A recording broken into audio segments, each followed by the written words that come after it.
Jail کی سلاخوں کے پیچھے سے چیئرمین پاکستان تحریک انصاف عمران خان کا قوم کے نام پیغام۔ اٹک جیل کے چند ابتدائی ایام میرے لیے کسی قدر دشوار رہے کیونکہ میرے سر کے عین اوپر تیز روشنی تھی، پھر مجھے بیٹھنے یا لیٹنے کے لیے بھی محض فرش ہی میسر تھا جہاں رات کو میرے جسم پر کیڑے مکوڑے رینگتے جبکہ دن بھر مکھیاں بھن بھناتی رہتی، مگر بعد میں جب پنکھا فراہم کر دیا گیا تو اس کیفیت میں قدرے بہتری آئی۔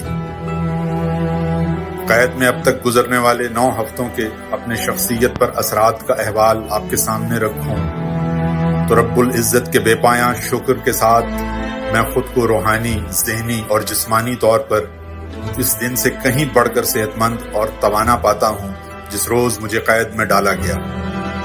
آپ یہ جان لیجئے تب اور آج کی حالت میں الحمدللہ زمین آسمان کا فرق ہے۔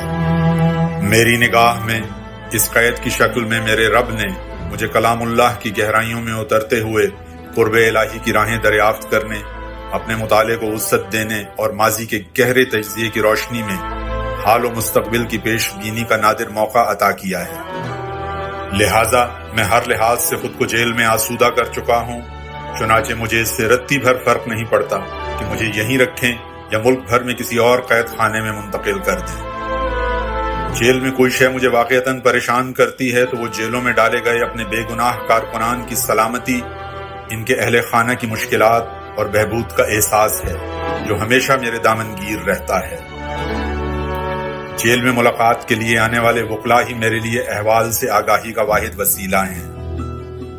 میرے پاکستانیوں، ہمیشہ یاد رکھو کہ انتخاب ہمارا دستوری حق ہے اور ملک کی بقا و ترقی کا واحد راستہ ہے۔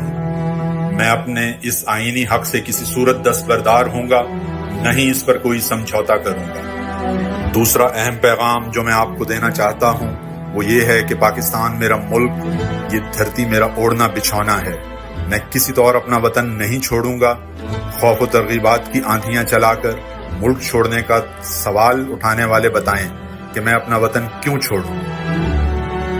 میرے پاکستانیوں، یہ بھی خوب اچھی طرح ذہن نشین کر لیجئے کہ میرے خلاف سائفر مقدمہ ڈونلڈ لو باجوہ اور امریکی سفارت خانے کو بچانے کے لیے قائم کیا گیا ہے، تاہم میں حقیقی آزادی کی اپنی جنگ جاری رکھوں گا۔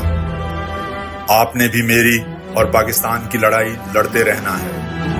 آپ نے نہ ڈرنا ہے، نہ جھکنا ہے، نہ مایوس ہونا ہے، نہ گھبرانا ہے اور نہ ہی خاموش ہونا ہے۔ رب العزت ہمیں ضرور سرخرو کریں گے انشاءاللہ۔